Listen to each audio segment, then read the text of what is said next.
আপনাদের উদ্দেশ্য যদি ভালো হতো, যদি ভালো হয়, তাহলে পতিত স্বৈরাচারের সাহস পেত না।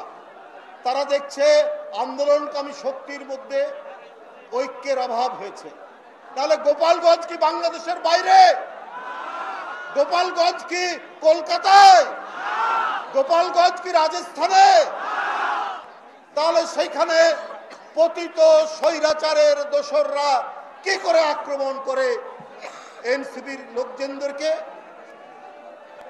সুযোগ পেয়েছে হাসিনা, ও তো পাশের দেশেই থাকে, সেইখান থেকে মোবাইলে অনেকের সাথে যোগাযোগ করছে। শেখ হাসিনা বাংলাদেশ চায় না, মনে রাখবেন।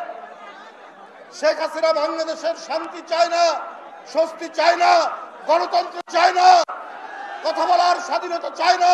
ওর চায় রাজত্ব, ওর চায় রক্ত, ওর চায় লাশ, যারা তার বিরোধিতা করবে। আপনারা তাই দেখেছেন। আর বাংলাদেশকে কি মনে করে জানেন? বাংলাদেশকে মনে করে সোনার খনি। শেখ হাসিনা এই খনি থেকে সোনা তুলবে, আর উনার ছেলে, উনার মেয়ে, উনার ভাগনা, উনার ভাগ্নি এগুলো সব পাচার করবে বিদেশে। উনার ঘনিষ্ঠ লোকরা পাচার করবে, করেছে না? বাংলাদেশকে টাকার খনি মনে করে। তারপরে চাঁদপুরে মসজিদের ইমামের এক খুতবা নিয়ে সেইখানে হত্যা চেষ্টা করা হলো, ছুরিকাঘাত করা হলো। কই দেখলাম না তো এই ঘটনাগুলোর সাথে যারা জড়িত তাদের নামে তো কোনো স্লোগান দিলেন না, তাদের নামে তো কোনো ধরনের অপপ্রচার করলেন না।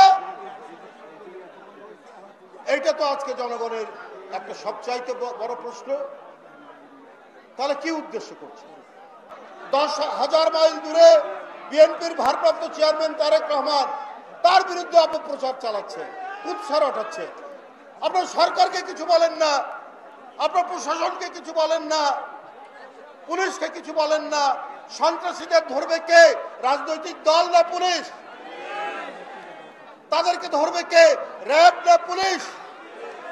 কই আপনি তাদেরকে না বলে তারেক রহমানের বিরুদ্ধে কেন আপনারা অপপ্রচার চালাচ্ছেন?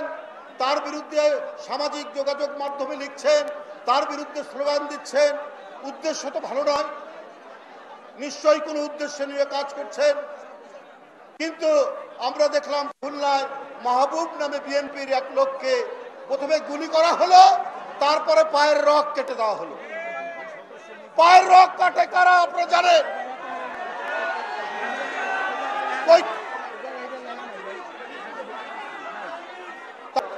ব্যবসায়ী সোহাগ, সে কেমন লোক আমরা জানি না, তাকে পাথর দিয়ে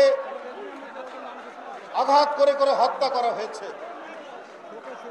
আমরা দেখলাম ভাই, সমাজে যদি খুনাখুনি হয়, সমাজে যদি কেউ কাউকে আক্রমণ করে রক্তাক্ত ঘটনা হয়, এর প্রতিবাদ যারা করেন তারা করেন প্রশাসনের বিরুদ্ধে, তারা করেন সরকারের বিরুদ্ধে।